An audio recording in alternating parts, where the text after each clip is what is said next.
Oke, assalamualaikum warahmatullahi wabarakatuh.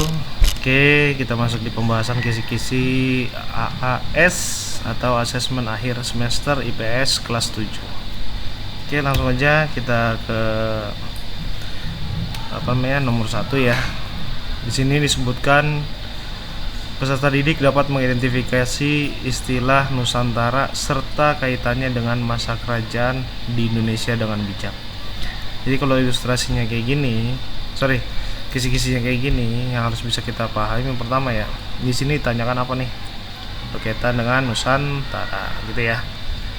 Nah, di sini yang perlu Bapak review kembali, ingat ya, di sebelah kanan ini ada peta Indonesia, di mana sebagian wilayahnya sudah berbeda warna, dan wilayah yang coklat ini ya, seperti yang Bapak arsir di Pulau Sumatera ini ya.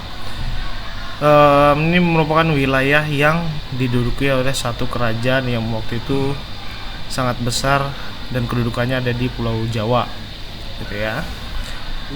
Nah, dari konsep ini coba kita bisa pahami ya, gugusan pulau yang telah ditaklukkan oleh kerajaan yang berasal dari Pulau Jawa ini mengidentifikasi munculnya konsep Nusantara, gitu ya, Nusantara.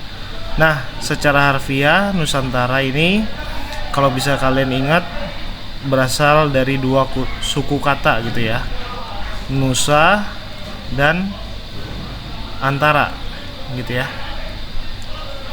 Antara.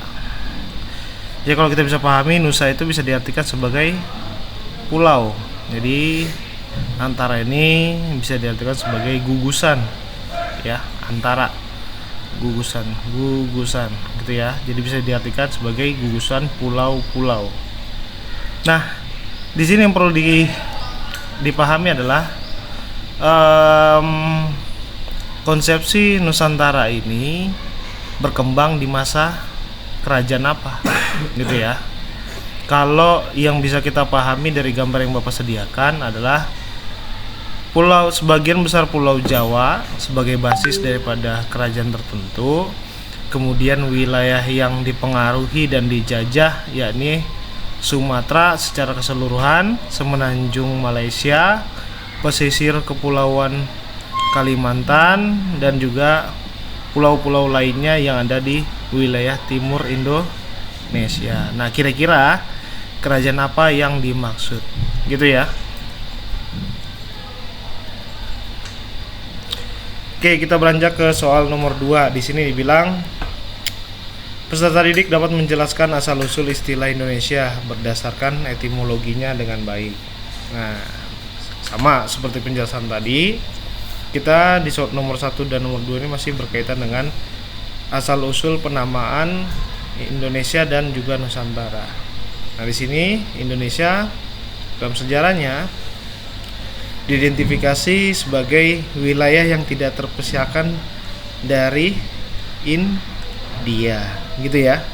Nah, wilayah yang tidak terpisahkan dari India ini, Indonesia baik dari ciri kebudayaan, pola perilaku, karakteristik manusianya, dan juga agamanya masih didominasi oleh Hindu-Buddha waktu itu. Makanya oleh para pendatang sebagian besar, walaupun waktu itu sudah ada Islam ya, sebagian besar masyarakat Indonesia diidentifikasi sebagai wilayah yang tidak terpisahkan dari India. Maka dinamakan dan digagas Indonesia berasal dari penamaan Indonesia berasal dari suku kata India. Nah, di sini dari Indonesia ada suku kata lain yang juga tidak bisa dilepaskan, yakni Nesianya ya.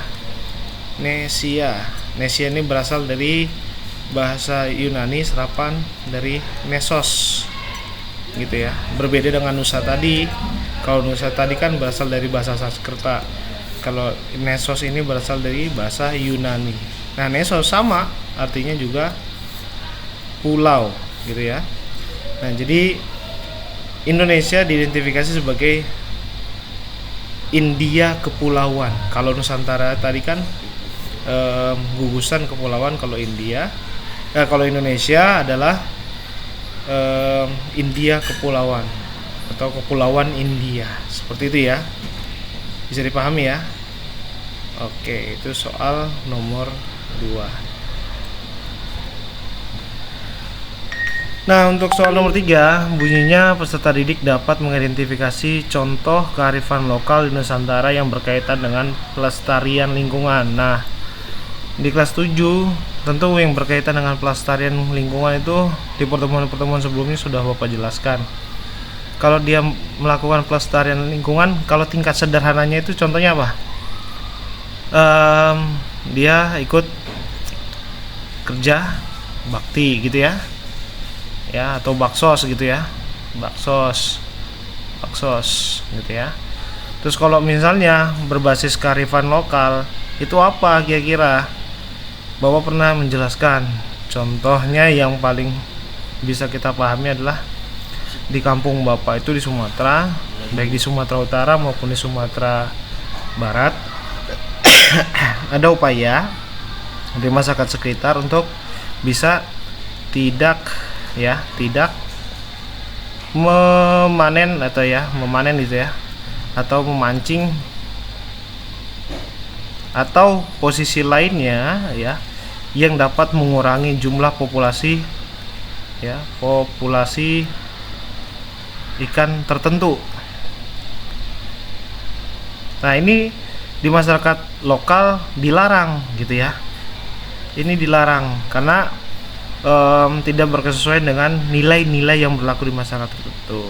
Nah, ini upaya yang dilakukan oleh masyarakat sekitar untuk bisa melestarikan lingkungan. Kenapa?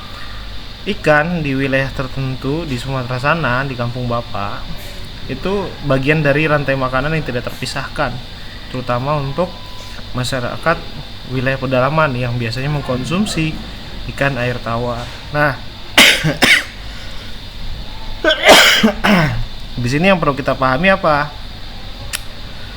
Peserta didik mengidentifikasi contoh kearifan lokal. Jadi kalau misalnya Bapak sebutkan contoh barusan, kira-kira contoh kearifan lokal seperti apa nanti yang muncul di soal, kalian sudah harus bisa memahaminya, gitu ya. Jadi berkaitan dengan pelestarian lingkungan berdasarkan kearifan lokal, gitu ya.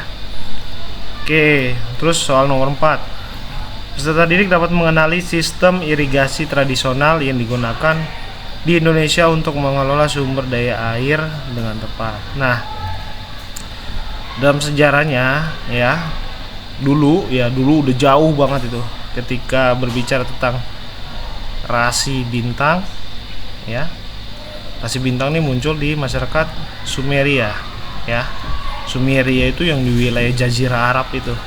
Sistem irigasi muncul pertama kali di dunia dalam pencatatan sejarah dunia ya. Nah, tapi di sini kita berbicara tentang masyarakat Indonesia. Nah, sistem irigasi yang ada di Indonesia itu umumnya sama tapi berbeda di wilayah tertentu. Nah, ini pernah Bapak dapati sewaktu Bapak berkunjung ke wilayah atau ke Pulau Bali gitu ya. Di Pulau Bali ada sistem irigasi yang kalau bisa Bapak pahami itu dia sistemnya minjam meminjam di satu waktu tertentu antar masyarakat daerah ya. Sistemnya simpan pinjam gitu kita bilang ya. Simpan pinjam antar apa? Antar desa tertentu. Nah, pertanyaannya berkaitan dengan sistem irigasi ini. Jadi kalau kita bisa pahami di masyarakat Bali pengistilahan ini dimasuk kategori apa gitu ya. Itu soal nomor 4. Oke, kita lanjut ke nomor 5. Peserta didik dapat menjelaskan pentingnya melestarikan lingkungan untuk generasi mendatang dengan kreatif. Gitu ya. Nah, kira-kira untuk soal nomor 5 ini apa yang bisa kita pahami untuk soal yang mendekati dengan indikator yang sudah Bapak sediakan?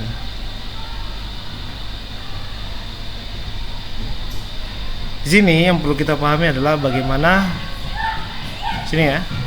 kalian bisa menjelaskan pentingnya melestarikan lingkungan untuk generasi mendatang dengan kreatif.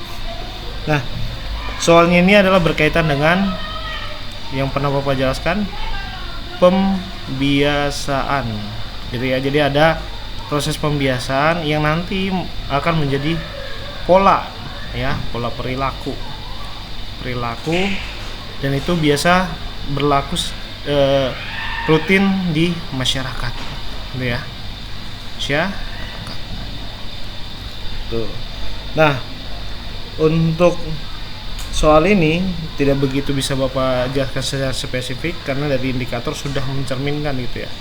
Nah, yang perlu digarisbawahi adalah dengan orientasinya adalah upaya yang dilakukan dari pola perilaku di sini ya bisa berlangsung ke generasi seterusnya. Nah, berarti pola perilaku ini tentu mendatangkan kebaikan dengan rutinitas yang ada di masyarakat.